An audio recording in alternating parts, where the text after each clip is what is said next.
நிறைவாழ்வு AG சபை வழங்கும் morning மன்னாவிற்கு உங்களை அன்போடு வரவேற்கிறோம்.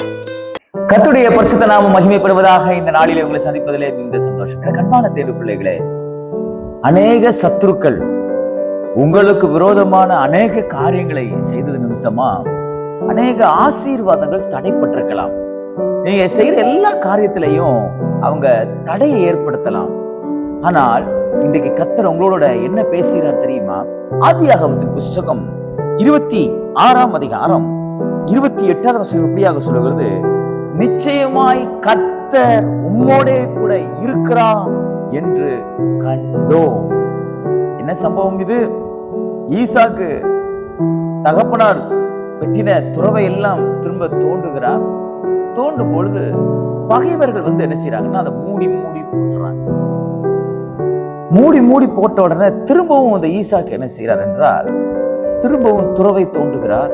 ஆண்டவர் அதை மூடக்கூடாதபடிக்கு சத்துருக்களை கர்த்தர் நிறுத்தி வைத்து விடுகிறார். இதை பார்த்த உடனே அந்த சத்துருக்களுக்கு தெரிஞ்சு போச்சு, தேவன் இவன் கூட இருக்கிறார் என்று. அதைத்தான் இப்பொழுது நான் வாசித்தேன். நிச்சயமாகவே கர்த்தர் உம்மோடே கூட இருக்கிறார். சத்துருக்கள், உங்கள் சத்துருக்களுடைய வாயிலிருந்து இந்த வார்த்தையை கர்த்தர் இந்த நாளிலே வர பண்ணுவாராக. அவர்கள் அநேக துறவுகளை அவர்கள் மூடி போட்டிருந்தாலும் கர்த்தர் திரும்ப துறவை தோண்ட வைத்தார் ஈசாக்கு. நன்றாக புரிந்து கொள்ளுங்கள், மனுஷன் சத்துரு எல்லாத்தையும் மூடி போடுவான். ஆனால் கர்த்தர் நமக்காக எல்லாவற்றையும் திறப்பார். அவன் எத்தனை காரியத்தை அவன் மூடி போட்டிருந்தாலும், எத்தனை காரியத்துக்கு விரோதமான காரியங்களை செய்திருந்தாலும் பயப்படாதீங்க. கர்த்தர் உங்களுக்காக வைத்திருக்கிற துறவை எந்த ஒரு மனுஷனோ மனுஷியோ தொடவோ தூர்த்து போடவோ முடியாது. காரணம், கர்த்தர் உங்க கூட இருக்கிறார். நீங்க கையிட்டு செய்யற வேலையா இருக்கலாம், உங்க படிப்பா இருக்கலாம், உங்க ஃபியூச்சர் லைஃபா இருக்கலாம், எதுவா இருந்தாலும் மனுஷங்க தடை பண்ணிக்கிட்டே இருக்காங்க. நீங்க சோர்ந்து போகாதீங்க. ஒரு காலகட்டத்துக்கு அப்புறம் அவங்க எவ்வளவு தடை பண்ணாலும் அந்த தடை உங்களுக்கு வராது. அவங்க எவ்வளவு என்ன பண்ணாலும் அது உங்களை சாராது, அது உங்களை சேதப்படுத்தாது.